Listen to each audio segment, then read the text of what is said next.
Welcome to the webinar session on connecting microcontrollers to the cloud for IoT applications. I'm Tanmay Sen, a product manager in the AWS Internet of Things organization within AWS IoT, and I focus on device software.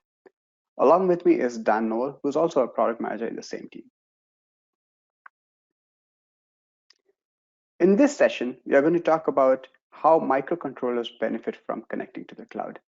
These microcontrollers use various technologies to connect to the cloud, such as MQTT, HTTP, and Bluetooth Low Energy. We are going to talk about all three protocols.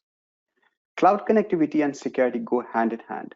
So we'll also dive deep into how FreeRTOS helps improve security for IoT devices with features such as over-the-air updates and secure element support. So let's dive in. FreeRTOS is a software for devices, the things in the Internet of Things. FreeRTOS is targeted towards small processors called microcontrollers, which contains kilobytes of memory, just to give you an idea of scale. These microcontrollers can be found everywhere in all industry verticals and sold in billions of units every year. You can find microcontrollers typically connected to a sensor or an actuator in smartwatches, smartphones, vehicles, industrial sensors, medical equipment, asset trackers. You name any use case, you'll find microcontrollers. These are very constrained devices, and they greatly benefit from connecting to the resource-rich cloud. These microcontroller devices, as you can see in the bottom left of your screen, showing the AWS Internet of Things architecture, these connect to the cloud either directly or through a gateway device, such as that running AWS IoT Greengrass. As more and more devices connect to the cloud, AWS IoT Core, which you can see on the screen right now, enables you to securely connect your devices at scale, onboard, manage, and update your fleet of devices, audit these devices and detect for anomalies such as security vulnerabilities, and then perform data analytics on the data that is received from these devices. And finally, it fully integrates with other AWS services. But let us take a step back and understand the value of FreeRTOS by taking a very simple example, an example of a light bulb. On the right-hand side of your screen, you can see the representation of a program space of a microcontroller. The business value or the functionality might be a very small piece of code. You can think of the code as dimming your light bulb or changing its color. Very basic examples of how you might control your light bulb. Now, if you try to connect your light bulb to the internet, we are talking about very different thing. We are talking about the communication stack, adding security libraries on top of it, managing your fleet of light bulbs, and then updating your firmware over the air for these light bulbs. These are very undifferentiated code that you'll have to write just to securely connect your light bulb to the cloud. With FreeRTOS, the market-leading real-time operating system for microcontrollers, we take care of the undifferentiated work by providing all libraries that you need to securely connect your microcontroller-based devices to the cloud, collect data from them to send to AWS IoT for analysis and action, and scale IoT applications across millions of devices that you might have deployed in your field. FreeRTOS includes the FreeRTOS kernel, which was developed with the world's leading chip companies over a 15-year period, and today supports more than 40 architectures, including the latest RISC-V and the ARM v8m architectures. FreeRTOS provides local connectivity libraries so that your microcontroller-based devices can communicate with a gateway device, such as that running AWS IoT Greengrass, or with a mobile device, such as using Bluetooth Low Energy. Cloud connectivity libraries, on the other hand, are for example, the MQTT and HTTP libraries help send or collect data and take actions on your fleet of devices. FreeRTOS also helps keep edge devices secure with security credentials and key management, and it also keeps your data secure with transport layer encryption. FreeRTOS supports a fully integrated firmware update service called over-the-air updates with integrated code signing facility to deploy security updates and bug fixes to your devices in the field. FreeRTOS is free and open source and under the MIT license and uses open standards, abstracted interfaces, and and a variety of tools to minimize platform, device, and ecosystem lock-in. FreeRTOS has a broad and a rapidly growing ecosystem of partners, including traditional silicon vendors, board manufacturers, and technology providers. This partnership has helped FreeRTOS to work on a broader range of chipsets so customers can get the best performance, cost, and security for their unique application requirements. FreeRTOS support chipsets run on a large range of microcontrollers, from more powerful application processors down to very constrained ARM Cortex-M class devices with lower memory footprint, such as 128 kilobytes of RAM. It lowers power consumption as well as cost.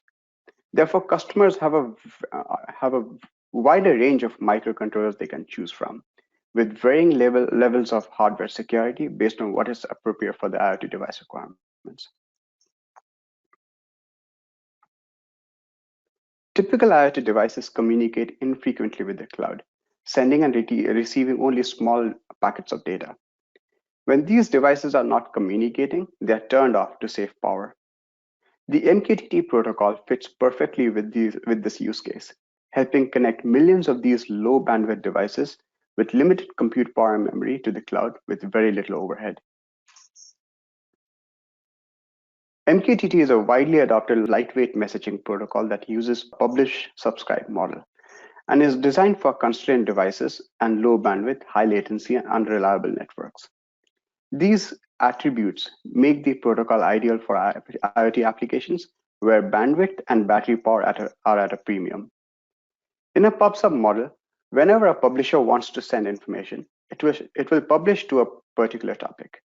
All subscribers to the topic will be able to receive every message that has been broadcast. The MQTT topic acts as a matching mechanism between publishers and subscribers, and the IoT device typically communicates with other devices using point-to-point or broadcast patterns.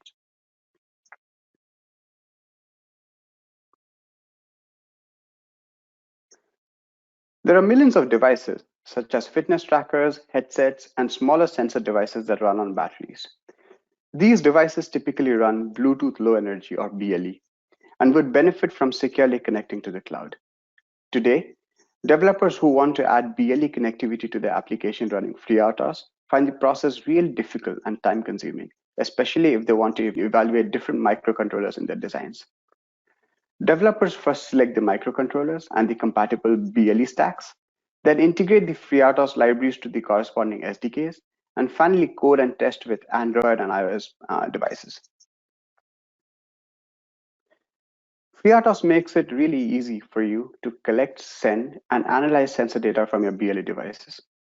FreeRTOS helps you use the standard generic access profile or GAP and the generic attributes profile or GATT, G-A-T-T, to create BLE applications using companion Android and iOS SDKs to integrate with cloud functionality.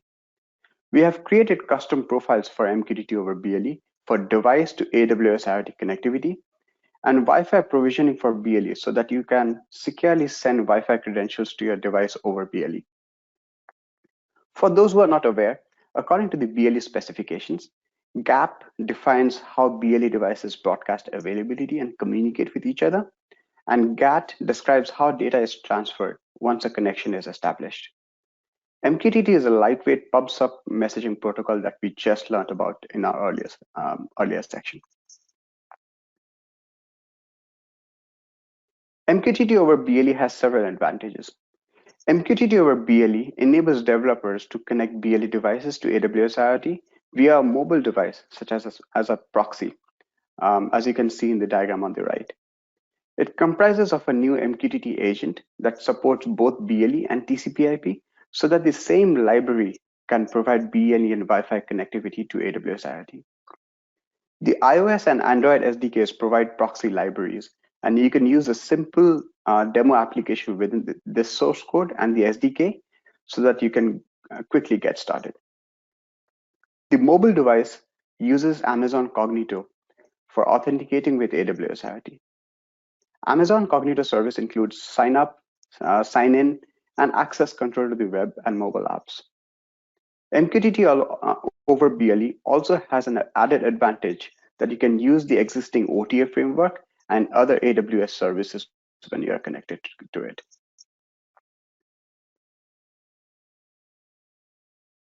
Wi-Fi provisioning over BLE lets user provision Wi-Fi credentials such as your SSID and password over the BLE connectivity protocol.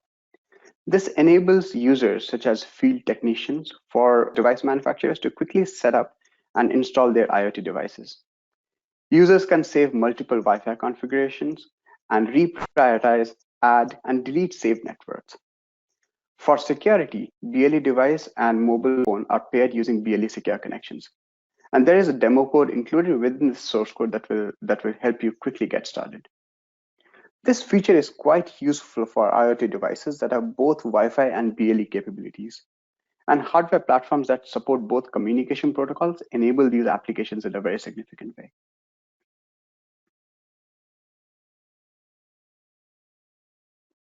Over the past few years, we have seen two use cases really popular with customers: connecting their BLE devices to AWS IoT and provisioning these Wi-Fi credentials over BLE. So now let's quickly look at a short demo on these use cases.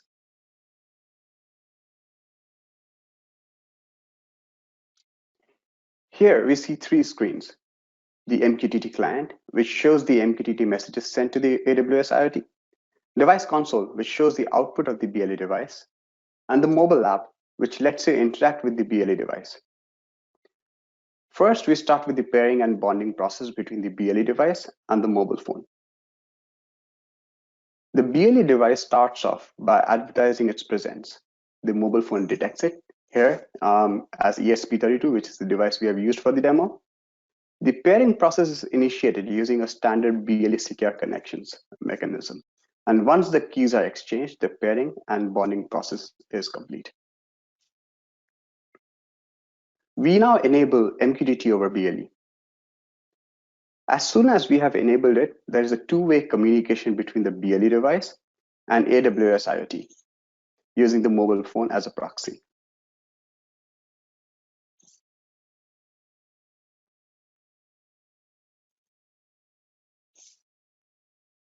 We now look at how we provision the BLE device with Wi-Fi credentials. The device scans for all Wi-Fi networks in the vicinity and connects to the network that you select. In this case, we have selected guest, but it's easy to set up any network and provide credentials. You can also do useful things such as reprioritizing your saved networks or maybe deleting them.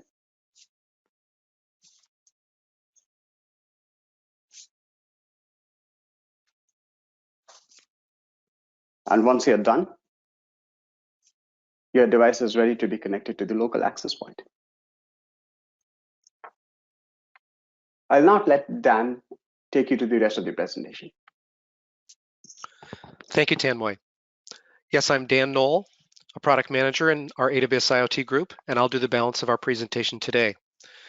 Tanmoy walked you through an introduction to the FreeRTOS ecosystem and dove into details about supported MQTT and BLE protocols. I'm going to talk about HTTP today. With a baseline of support for MQTT and BLE support, including MQTT over BLE, we've recently added support for HTTP with FreeRTOS. HTTP is a natural extension to facilitate file transfer in low-cost MCU-based devices. Let's take a deeper look.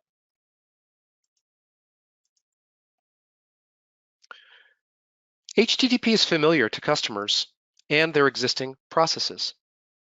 It's a well-known protocol, widely supported for both cloud-side and device-side developers. We receive consistent requests from customers to support HTTP in addition to MQTT to support file transfers to and from devices.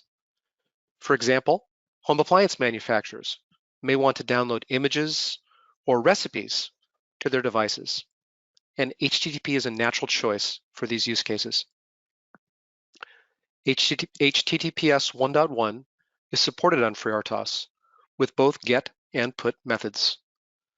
Both asynchronous and synchronous programming methods or models are supported, emphasizing flexibility for applications. We work with cloud storage, like Amazon S3, and access content via pre-signed URLs using TLS 1.2. And as we will see, HTTP can be used for software updates, in addition to using it for basic file transfer to cloud storage. Now let's talk about our over-the-air update utility in FreeRTOS. Over-the-air updates are a foundational feature of our FreeRTOS offering. Supporting OTA is critical to support fielded devices, to address issues, including feature introductions, addressing product issues, and addressing latent security vulnerabilities. FreeRTOS provides an end-to-end OTA capability from cloud to the device, which we will review in detail. Over-the-air updates focus on transferring update images for executable images on MCU class devices.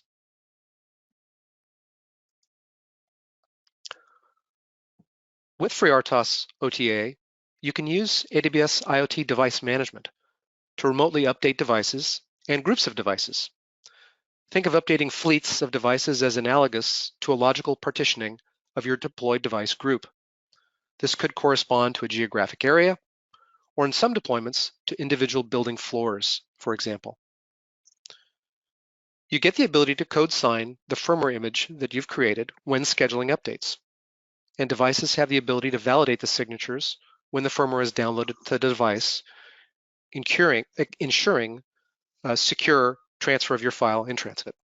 This helps customers be assured that firmware has come from a trusted source and hasn't been tampered with. Updates can be streamed to devices using either MQTT or HTTP, depending upon user preference. The control plane for the software update is based on MQTT, using the same TLX connection that was established to connect to AWS IoT. This saves precious memory on the microcontroller-based device, and if MQTT is used for file transfer, that memory saving continues. Users also have the flexibility to use HTTP for file transfer. And after the new image is downloaded, APIs exist to control the installation, reboot logic, and any required rollback that may be necessary.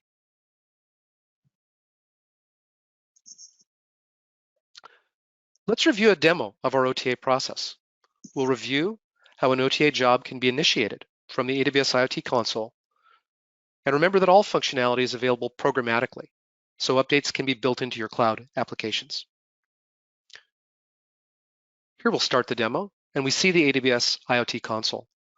We've identified a thing, and we have the ability to manage that thing. And to update it, we select the jobs interface here. So after selecting the jobs interface, we have the ability to create a job for our device.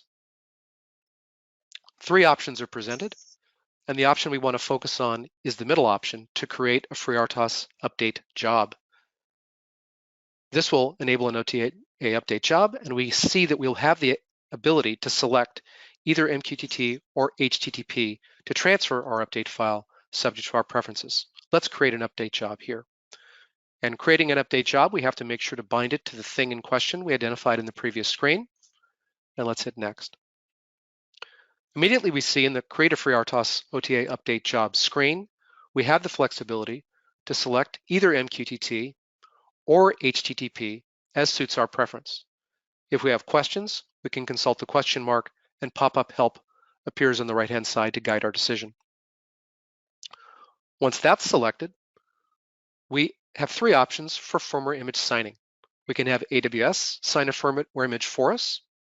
We can select a previously signed firmware image or use a custom signed firmware image. Let's have AWS sign a firmware image for us. Here we select the code signing profile. We specify where in S3 our update image resides. And finally, we actually specify the path on the device and the device file system with the bootloader to where the update image will go. We also specify a role to authorize the OTA update job.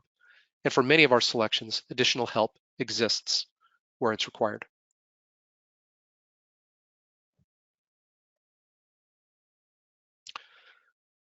Let's now review are OTA actions. This shows a sequence diagram, one row at a time, that's partitioned between the cloud, device operations, and some interactions with the device bootloader. Starting in the upper left, the developer initially authors an update using traditional software development kit tools. Once the developer is satisfied with that update image, the update image is uploaded to the cloud, as we saw in our menus. Then we schedule the update job in the cloud, and once launched, the cloud will notify the device that an update is available. Let's proceed to the second row.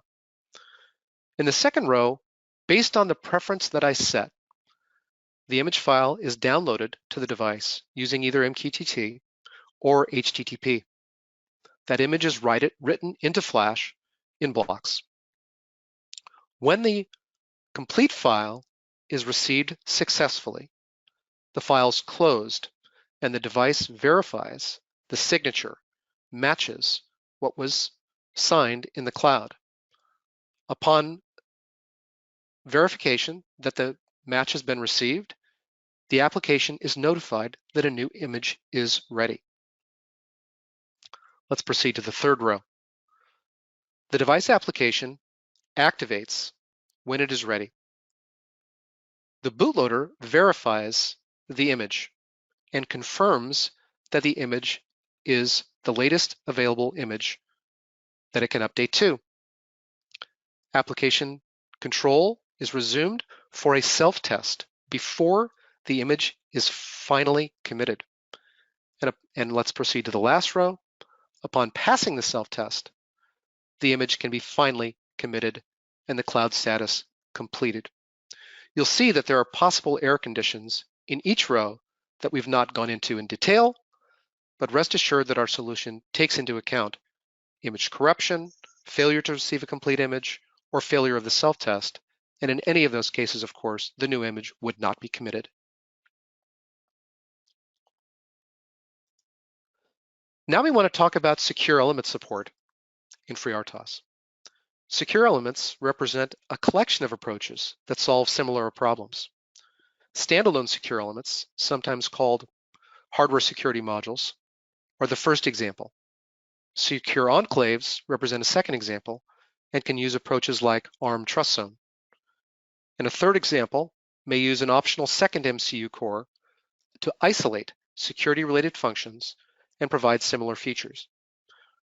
Our solution for secure element support covers all three of these examples, and in all cases, the goals are similar.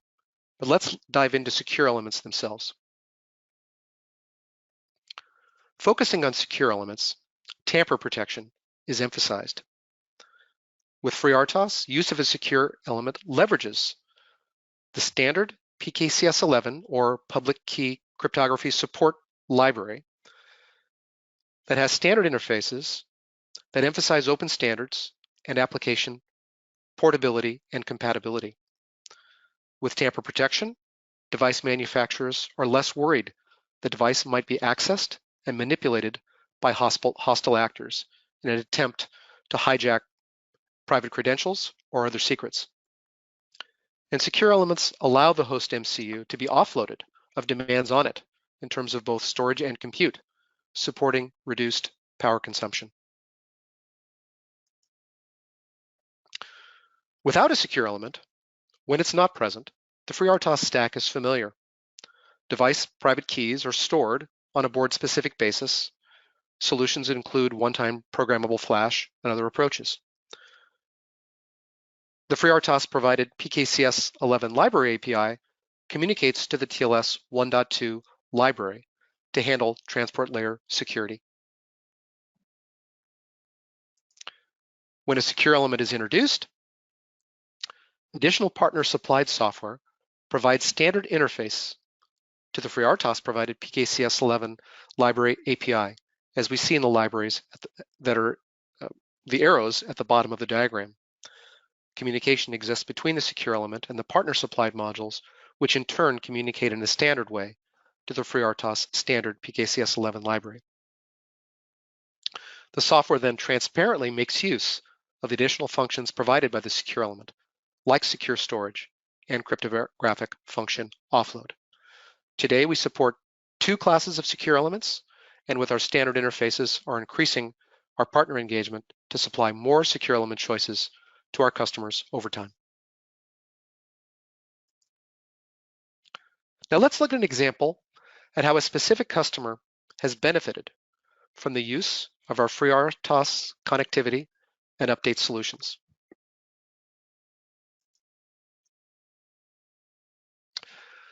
So, a farm. Our OTA feature has been helpful to our customer Halter. Halter is a company in New Zealand that builds solar-powered smart collars for dairy cows. Once on, they use sound and vibration to train the cow to respond to various cues.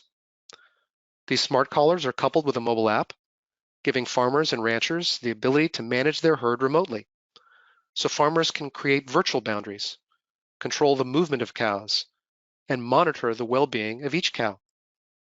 The solar collar communicates primarily over LoRa while the cattle are away in their ranging, and it connects to IoT regularly when the cows are in range over Wi-Fi to check for updates and apply software updates.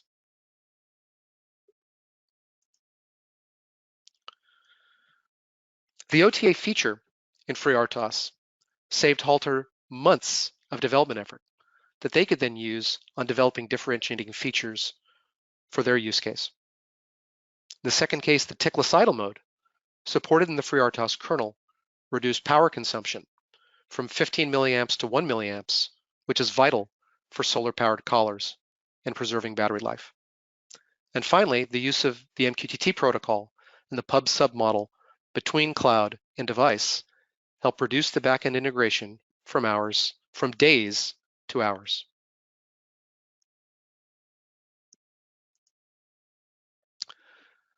I know you're interested in how you get started, and we want to let you know you can get started at freertos.org, which is the central hub for all FreeRTOS content. You can find detailed information about the kernel, all of our software libraries. In addition, you can find information about our FreeRTOS reference integrations, which represent partner-based qualifications running on reference boards and communicating and using the features we've outlined to AWS IoT. We have over 35 boards qualified and over 20 silicon and board partners. Our community forums have recently been refreshed and updated. They host the popular FreeRTOS kernel forum, and additionally, users can pose questions on individual topics ranging from the FreeRTOS IoT libraries to AWS libraries to questions specific to individual boards or software partners. Additional documentation can be found in our FreeRTOS online documentation at these web locations. And we want to emphasize as well our Android and iOS SDKs, which, as Tanmoy pointed out, facilitate communication via proxy apps to BLE-based devices.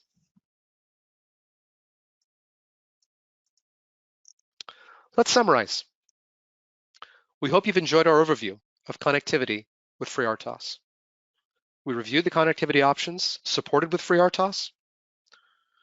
We showed how easy and flexible it is to connect FreeRTOS-based devices to the cloud using several approaches. MQTT with its powerful pub-sub model for IoT devices, Bluetooth Low Energy for low-power devices that includes Wi-Fi provisioning over BLE, and optional MQTT to a BLE-only device using a proxy application on a mobile device. Traditional HTTP to access files hosted on cloud services, including Amazon S3, was presented, and we showed in detail the FreeRTOS OTA service, our end-to-end device-to-cloud OTA service. And finally, we showed how FreeRTOS enhances device security by supporting secure elements. We want you to make sure that you look at our IoT reference integrations that are supported on a broad range of microcontrollers to demonstrate these features, accelerating your time to productivity. Remember to get started at freertos.org. Tanmoy and I want to thank you very much for attending our presentation today, and we look forward to taking your questions.